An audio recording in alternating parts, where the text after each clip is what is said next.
Isaiah says something very odd. He's talking about the new earth and the new heaven, but he says there's going to be children. Children who live, some of them not a very long life, but others who live a very long life and become old. How does that make any sense? As far as we know, it's not going to be possible to have birth in the new earth, new heaven, and it also won't be possible for things to die. And we'll look at all of that and answer that question. So here's the first from Isaiah. It says, no longer will there be in it an infant who lives only a few days. Now, that was an experience that they had in their time that we don't really understand because it's rare for us to have a baby die at a very young age. But before we had all of the medicine that we have now and all the treatments, all of that stuff that we have now to support an infant an infant who has a problem at birth, they didn't have that. And so it was very common for them for children to die at a young age. And so Isaiah begins by saying, no longer will there be in it an infant who lives only a few days, or an old person who does not live out his days, doesn't live as long as he should. For the youth will die at the age of 100, and the one who does not reach the age of 100 will be thought accursed. Okay, who be considered to be how horrible for him that he didn't even get to the age of 100. But how does that make any sense to us? Because we have right here some verses. From Revelation, it says there will be no death on the new earth and the new heavens. So, and I'll quote that. And he says, and he shall wipe away every tear from their eyes, and from now on there shall not be death, neither grieving nor clamor, neither shall there be disease again for his sake. So right there it says there won't be death anymore. So what is Isaiah saying? That doesn't make any sense, doesn't line up with that. And then the idea of having children is also a strange one because Jesus said there won't be any husbands and wives. So how are you going to have children and raise children if you don't have that kind of a situation? That's certainly all we've ever known. And so I'll read that verse as well, Matthew 22:30. And it says, for in the resurrection of the dead, now that's actually before the new earth and the new heavens. So he's saying even 1,000 years before the new earth and the new heavens, the people who are of the resurrection of the dead will not be having wives or anything like that. So let me finish reading that verse. For in the resurrection of the dead, they do not take wives, neither do men have wives, but they are like the angels of God in heaven. Okay, so right here we have two things that seem to be contradicting exactly what Isaiah is saying. He's saying there will be infants, and the infants will grow to be youth or perhaps to old age, and then they will die. And so that doesn't line up with anything that we know. So how does Isaiah make any sense here? How would there be children? That we've already asked that question. And the second question is, why would people die as children or grow old and die? It talks about dying not as a few days old children, but it talks about dying as youth and dying in middle age, dying old. So how does all of this make sense? Well, it doesn't really make sense. You can't line them up, as I've been saying. And the reason is that Isaiah is thinking of people in a way that we don't. But we should. This would be important to understand what children are and should be to us. And so Isaiah is using this in a prophecy, and he's speaking figuratively about children. We're going to see why he's not speaking about literal children here. But we should think about children in this way that he describes. So but to get where he's at, we need to ask some questions because we don't have the knowledge background. We need to fully understand what Isaiah is talking about. And the question we might ask is, why do we have children? What is the purpose in that? And so, well, yes, to love them, to have someone to love, sure, that's great. And to sustain the human race, okay, well, that's necessary, yes, but that's not really the why question. Those are more practical things about that. Why, from a really foundational reason, do we have children? And so maybe a better question would be, what is the purpose of having children as God sees it? Not our purpose of that. And that really is the key question here. What is the purpose of having children as God sees that purpose? And you've probably never even thought about that in your whole life, but there is a purpose. God has given a purpose to having children.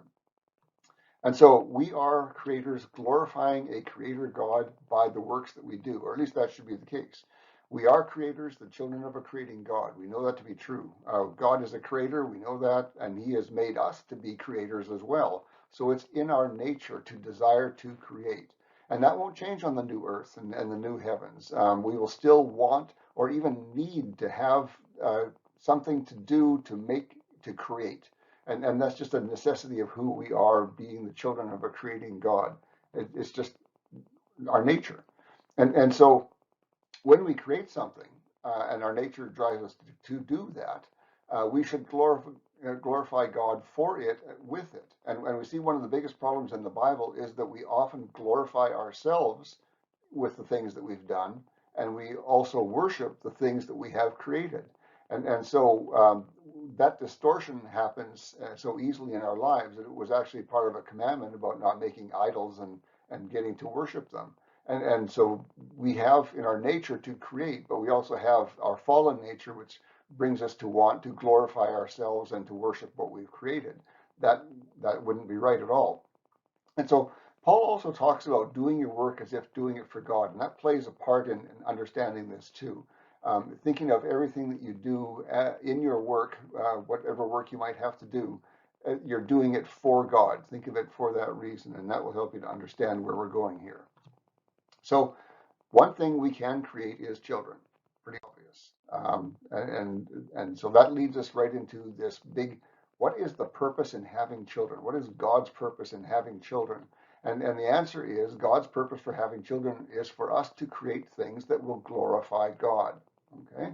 And not things that we should worship, not things that we should glorify ourselves with, as we've discussed already.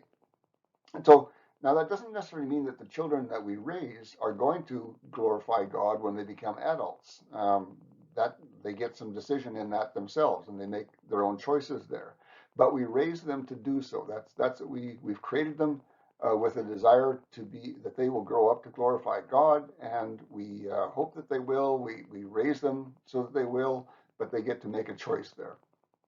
And so we create children by God's power, and we have very little to do with it. When you think about it, the whole 9 month process, we don't really have a lot of involvement in. All we have to do is eat and drink water, and the whole thing is taken on automatic, and it just happens. And the same thing much with raising them. We do what we can do, but we have very little control over the outcome. We can only do our best. And so this also is going to help us to understand this. And so now we can finally get to the point of saying that Isaiah is using the word children here to describe these things that we will create in that future millennium or that future new earth. And we can take that a little deeper and say, therefore, Isaiah is talking about the people on the new earth creating things that glorify God. And he refers to them, these creations, as though they would be like children to us. They would be in that same role to us as children are to us now. So these creations would be to us like children. But he's not talking about literal children here. Don't get that confused. So he's talking about children in this way that we don't normally think about children, as in our lives they should be things that we have created in order that they will grow up to glorify God. And so in the new earth, these will be things that we create to glorify God. You can see the similarity there. So with that understanding, now we're going to go back to Isaiah's verse, and we'll read it again, and we'll work through that verse and paraphrase it down and make sense of what he's saying in terms of our new understanding. So the verse said, "No longer will there be in it an infant who lives only a few days, or an old person who does not live out his days. For the youth will die at the age of 100, and the one who does not reach the age of 100 will be thought accursed." Okay, so I've got a paraphrase here. And so what he's saying there is, none of these creations will exist for only a short time, as children sometimes do. And these creations are not going to be something that's just going to be ended right away. They're going to have value. They are going to glorify God, and each one will exist for as long as it should, according to what it is. And we're going to look at that a little bit more deeply too. And so if the thing that has been created ends after 100 years, so it's been around, it's been glorifying God, whatever it was. We'll talk about that too. So if it's been around for 100 years and now it's served out its purpose and it's put to an end, it will have died, in air quotes, young. and that will be how it's understood. It'll be thought of as not having lived very long. And so only the weakest will end younger than 100 years. And so now it makes a whole lot more sense what Isaiah is talking about. He's talking about us creating things that will glorify God, and these things should live, exist for as long as 100 years to be considered something that is at least worthy, and only the weakest of them will be put to an end younger than that. So I hope you understand how that works, how that makes sense. And so this brings up another question that people probably haven't really asked themselves much. What will we do with our time on the new earth? How will we spend our time? Some people think that, oh, well, we'll be singing songs and doing stuff like that. Well, maybe that's true, but the Bible doesn't say that in any place that I can really think of. And so, but we are creators. As I said before, the creating children of a creating God. And we're going to need something to keep us busy, and we're going to want to create things. So we will be creating things that glorify God. What else would you do? There'd be no other purpose in creating something. You don't have a need for something. You wouldn't create a car because you needed a car. You wouldn't have a need for anything like that. And so, but we can still ask the question, what are these things that we're creating? Are they going to be like art or statues or maybe writings or buildings, maybe all of those? Who knows? It's not at all clear. And we probably can't even understand that because we'll be in different bodies at that time and in a new earth and a new heavens. And so things will be just so different that we probably can't really understand what it is we'll be creating. But still, this idea that we're seeing here in Isaiah is an idea that we already embody in our lives. And we have a phrase that we use sometimes in the business world. We say, that project has been my baby. Okay, and that embodies that exact idea of this project has been it's been your creation, something that you've brought along, you've brought it to fruition, it's now achieved what it was supposed to do, or hopefully it has, and it's been your baby all this time. And so this is the same idea that we're talking about here, is creating these things that are kind of your baby, and as such, they embody you. They are your creation, and they are, in a sense, you expressed in this creation. And again, that lines up with genetics of children. And so this whole idea is obviously what Isaiah is talking about. These things that we create being so much a part of us that we think of them as our children. And so continuing on with how things will be on the new earth, we're going to be creating things, we said. Some of these creations will be worthy of being around for a long time because they're just really good things. And probably other people come to see them and they say, ooh, I like that. That's very nice. And some of them are going to be, meh, who knows? And so it's going to be that way. And that's just the way things are. And so some of them will last longer than others. Some will be around for a long time, some for a shorter time. But for each one, and this is really going back to what Isaiah said, there will be a time when its glory will have faded and its purpose is gone and its time has come to an end, and so it will be brought to an end. It doesn't say how that will happen, but when its time is up, it will be gone. And in the meantime, you will have created perhaps a whole bunch more other things that are glorious to God.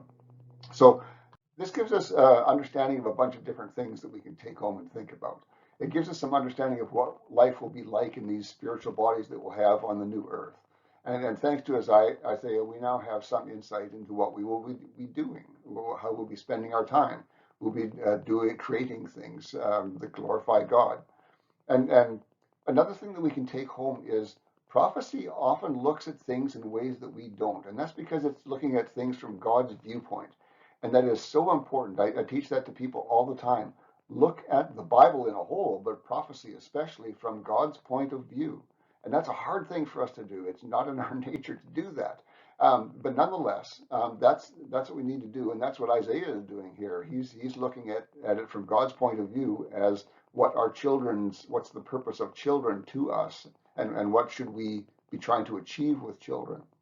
So that's another thing to take home and think about, is always looking at things from God's point of view as much as we're able to. And third point is parents have a goal in raising children. If you never really thought of that, there's a godly goal in raising children.